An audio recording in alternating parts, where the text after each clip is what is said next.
अस्सलामुअलैकुम नाज़रीन, आप देख रहे हैं प्रोग्राम अंदर की बात मुज़म्मिल सोहवैदी के साथ। मैं हूँ आपकी मेज़बान किरा रियाज़। हमारे साथ मौजूद है मुज़म्मिल सोहवैदी। अस्सलामुअलैकुम sir, welcome to the show. क्या हाल है आपका? वालेकुम सलाम, बिल्कुल ठीक। आप सुनाएँ कैसी तबीयत है आपकी? मैं बिल्कुल अल्लाह का शुक्र है सर। अहम खबर है जिससे मुतल्लिक सबसे पहले आपसे बात करना चाहूँगी, अंदर की बात जानना चाहूँगी। आदिल राजा साहब की जानिब से ये ट्वीट किया गया है कि ये इत्तलात सामने आ रही है कि आइंदा 2 से 3 दिन अहम हो सकते हैं और ये इत्तलात हैं कि केपी में और रावलपिंडी में, इन दोनों में से एक जगह कोई टेररिस्ट अटैक हो सकता है ताकि जो पब्लिक की अटेंशन है, वो डाइवर्ट हो सके। तो इस मुतालिक आप क्या कहेंगे? हुँ। अब हम इसको लॉजिकली देख लेते हैं कि ये कितना मुमकिन है। कल इमरान खान साहब को सज़ा हुई। आप बताएँ पूरे पाकिस्तान में कुछ 2 बंदों ने भी एहतजाज किया है।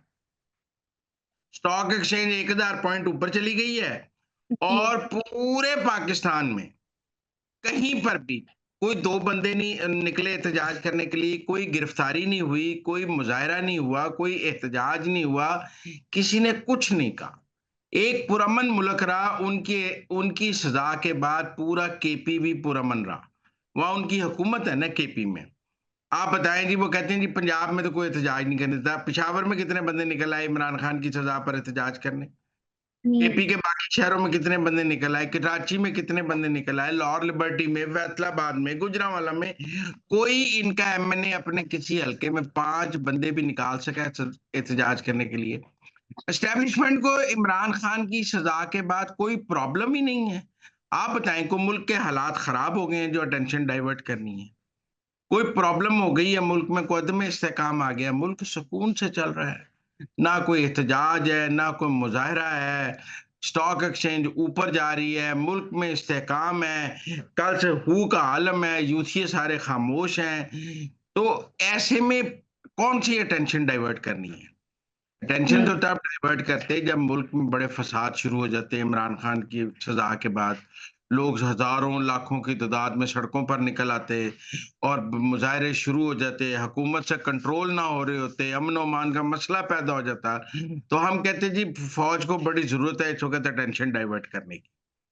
जब मुल्क में एक जगह एक मुज़ाहिरा भी नहीं हुआ, एक बंदा प्ले कार्ड लेकर भी नहीं निकला इमरान खान के हक़ में पूरे मुल्क में। तो अटेंशन क्यों डाइवर्ट करनी है? प्रॉब्लम क्या हुँ। है? कोई आप बताएँ इमरान खान की सज़ा के बाद मुल्क में कोई ख़ुसूसी इंतज़ाम अमन-ओ-अमान के किए गए? नहीं। हर शहर नॉर्मल चलता रहा। कराची नॉर्मल रहा, लाहौर नॉर्मल रहा, फैसलाबाद नॉर्मल रहा, पेशावर नॉर्मल रहा। सब शहर मामूल की ज़िंदगी, लोग अपना काम करते रहे, लोगों ने अपना काम किया। तो प्रॉब्लम क्या है? तो मेरे ख़्याल में या तो रॉ ने कोई पाकिस्तान में धमाके कराने का फैसला किया है और ये इन्फॉर्मेशन उनको दी है कि आप ये ज़िम्मेदारी आईएसआई पे डाल दें और फ़ौज पे डाल दें, ताकि कल को हम कह सकें कि ये तो फ़ौज ने कराए हैं, हम आदिल राजा पहले ही कह रहा था। तो हमें ये समझना होगा कि ये जो लोग अब बाहर से रॉ से कनेक्टेड हो गए हैं, इनकी जो इंटेलिजेंस इन्फॉर्मेशन है, वो रॉ की इन्फॉर्मेशन है। अगर इनको पाकिस्तानी फ़ौज के बारे में भी कोई इत्तला दी जाती है, तो वो रॉ से मिलती है, पाकिस्तानी फ़ौज से तो नहीं मिलती है। तो इसलिए ये तो यहाँ तो मुझे लगता है कि कोई रॉ का डिज़ाइन है कि उसने धमाके कराने हैं, अगर ये इन्फॉर्मेशन ठीक है। वरना हमें राई का पहाड़ बना रहे हैं, उनको लंदन बैठ के ये एहसास नहीं कि पाकिस्तान में इमरान खान की सज़ा पर चींटी ने पर नहीं मारा, एक पत्ता नहीं हिला। कोई बंदा नहीं बाहर निकला, किसी ने कोई एहतजाज नहीं किया, तो परेशानी वाली तो कोई बात है नहीं, मुल्क पूरे सुकून से चल रहा है। ऐसा लग रहा है जैसे कुछ हुआ ही नहीं है। इससे ज़्यादा हुँ। तो आम एहतजाज में निकल आते हैं, ज़्यादा इमरान खान की तरफ़ा तो कोई निकला ही नहीं, लिहाज़ा मेरे ख़्याल में वो या तो उनके ऊपर रॉ कोई प्लान कर रही है और उस प्लानिंग को वो बात कर रहे हैं, या फिर वो मेरा मतलब है कि एमी इमरान खान की सज़ा की हाइप बना रहे हैं। पाकिस्तान में तो चीज़ें बिल्कुल नॉर्मल हैं। आप देखें पूरा मीडिया पर कहीं सोशल मीडिया पर ये एक तस्वीर दिखा दें कि पाकिस्तान में कोई एहतजाज हुआ। ये कहते हैं जी मेन स्ट्रीम मीडिया पर बड़ी पाबंदी है। कहते हैं जी हुँ। अखबारात पर पाबंदी है। ये बता दें कि कोई एहतजाज किसी जगह 4 बंदे इकट्ठे हुए हों, कोई भी नहीं हुआ, कुछ भी नहीं हुआ, तो किस बात की परेशानी है जी? क्या अटेंशन डाइवर्ट करनी है? अटेंशन डाइवर्ट है, लोग बॉदर ही नहीं कर रहे इमरान खान के बारे में। लोगों के लिए Imran Khan is an history now. लोग इमरान खान की सज़ा पर लोगों का रद्द-ए-अमल ये बता रहा है कि लोगों का अब इमरान खान में दिलचस्पी खत्म हो गई है। पाकिस्तान के अवाम की इमरान खान में दिलचस्पी खत्म हो गई है। ये मीडिया का फोकस है इमरान खान के ऊपर। सड़कों पर तो कहीं इमरान खान नजर नहीं आ रहा। मुझे तो केपी की सड़कों पर इमरान खान, अगर लोग इमरान खान से मोहब्बत करते होते तो लोग एहतजाज करने अपने महबूब लीडर के लिए बाहर निकलते कि उसे सजा हुई है। मिठाइयाँ खाने की ज़रूर फुटेजेस आई हैं और वो पीटीआई पीएमएलएन वालों ने बाँटी हैं मिठाइयाँ, क्योंकि जब नवाज शरीफ को सज़ा हुई थी, तब इमरान खान की और मिठाई खाती हुई फुटेज थी। तो पटवारियों ने या नून लीग वालों ने ज़रूर मिठाइयाँ बाँटी हैं, लेकिन पीटीआई वाले कहाँ हैं? मुझे तो पूरे पाकिस्तान में कहीं पीटीआई नज़र ही नहीं आ रही, कहाँ है पीटीआई?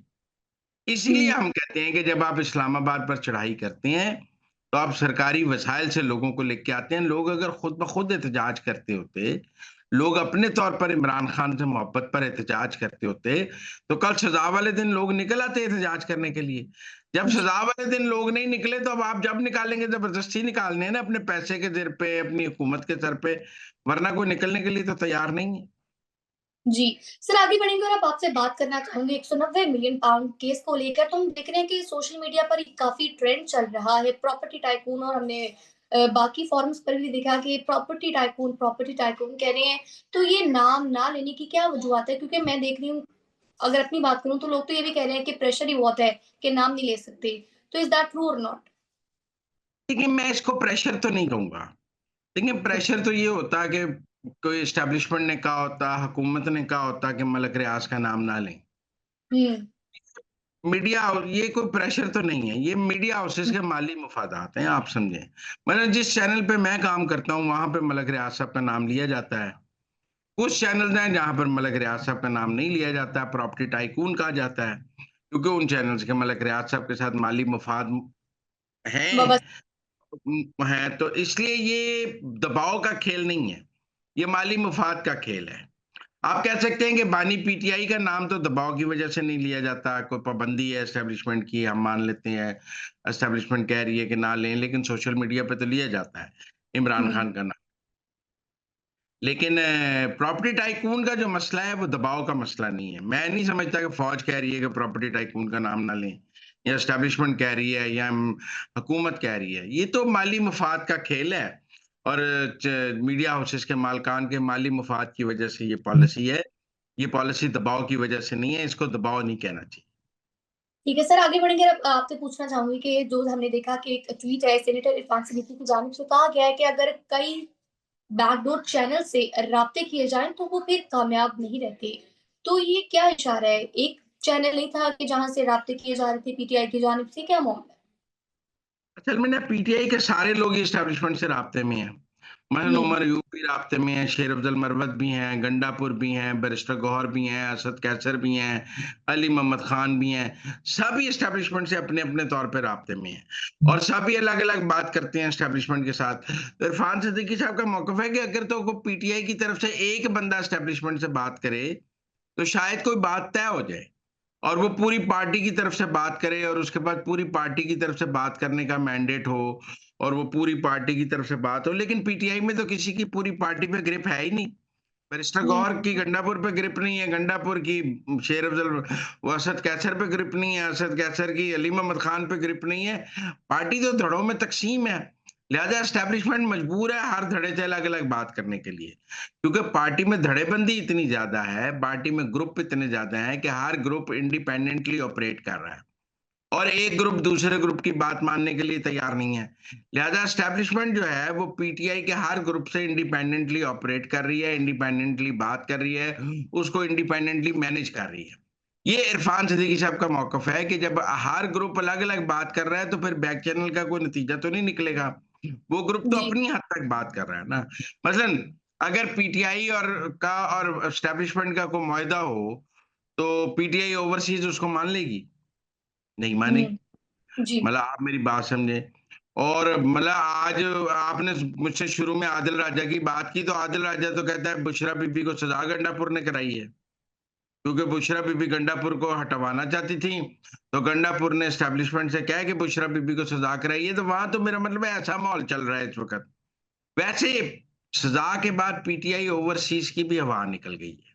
हुँ। ये जो यूथ ओवरसीज़ पीटीआई थी ना, जो ट्रम्प के सर पे नाच रही थी, यहाँ तो उनको ट्रम्प एडमिनिस्ट्रेशन से वो लिफ्ट नहीं मिली जिसकी वो तवक्को कर रहे थे। मैंने उनके ट्विटर स्पेसेस भी सुनी हैं। आप उन खानों में जाएँ जिनमें रिचर्ड गर्नेल है, शायद बात हो जाए, बात करने की कोशिश करें। इस तरह की बातें, ऐसा लग रहा है कि हलफ बर्दारी पर पीटीआई को कोई बड़ा ब्रेक थ्रू नहीं मिला। अभी तक कोई हाँ, पीटीआई का लीडर हुँ, ये नहीं कह पा रहा ओवरसीज़ का कि जी मेरे पास हलफ बर्दारी का दावतनामा है और मैं जा रहा हूँ और मेरी ट्रम्प से मुलाकात है। अभी तक तो कोई ब्रेक थ्रू नहीं है ट्रम्प एडमिनिस्ट्रेशन में, बल्कि जैसे-जैसे हलफबर्दारी करीब आई है, रिचर्ड गर्नेल खामोश हो गया है, बाकी लोग खामोश हो गए हैं और मुझे पीटीआई ओवरसीज़ कमज़ोर नज़र आ रही है। ये जो अमेरिकी लॉबिंग वाले लोग थे, इनकी लॉबिंग भी कमज़ोर नज़र आ रही है और ये लोग भी कमज़ोर नज़र आ रहे हैं। तो मुझे लगा कि कल की सज़ा के बाद उनका रद्द-ए-अमल भी वो नहीं था जो पहले था। मतलब मैं आपको बताता हूँ, सज़ा पर रिचर्ड गर्नेल का ट्वीट आया है? नहीं आया। नहीं। और जो मेरा मतलब कांग्रेसमैन जो ट्वीट कर रहे थे, किसी कांग्रेसमैन ने इमरान खान की सज़ा पर ट्वीट किया है? नहीं किया है। एक खामोशी है कि यूके से किसी कांग्रेसमैन ने ट्वीट किया है? नहीं किया है। इसका मतलब है कि जो इंटरनेशनल लॉबिंग का एक पहाड़ खड़ा किया हुआ था, सज़ा के बाद उसके गुब्बारे में से भी हवा निकल रही है और मुझे वो रद्द-ए-अमल नहीं देखने को मिला जिसकी तवक्को थी। मेरा ज़ाती तौर पे ख़्याल था इस सज़ा के बाद तो मेरा मतलब है बाहर तो तूफ़ान मच जाएगा। लेकिन कोई तूफ़ान नहीं आया, जैसे पाकिस्तान के अंदर सुकून है, कोई बंदा एहतजाज नहीं कर रहा, वैसा ही सुकून मुझे पाकिस्तान से बाहर भी नज़र आया है सज़ा के ऊपर और कोई कोई रद्द-ए-अमल, कोई एहतजाज नज़र नहीं आया। तो ये सब कुछ तो एस्टेब्लिशमेंट के लिए बड़ा खुशाइंद है, एस्टेब्लिशमेंट तो बड़ी खुश होगी कि उन्होंने सज़ा भी दे दी है और सज़ा हज़म भी हो गई है।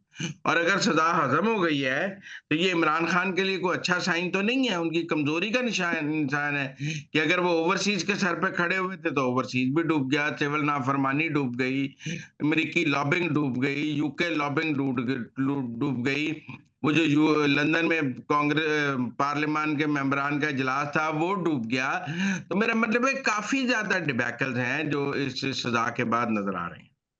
तो नाज़रीन, ये थी आज के अंदर की बातें। आपसे मुलाकात होगी अगले प्रोग्राम में। हमें दीजिए इजाज़त। अल्लाह निगहबान।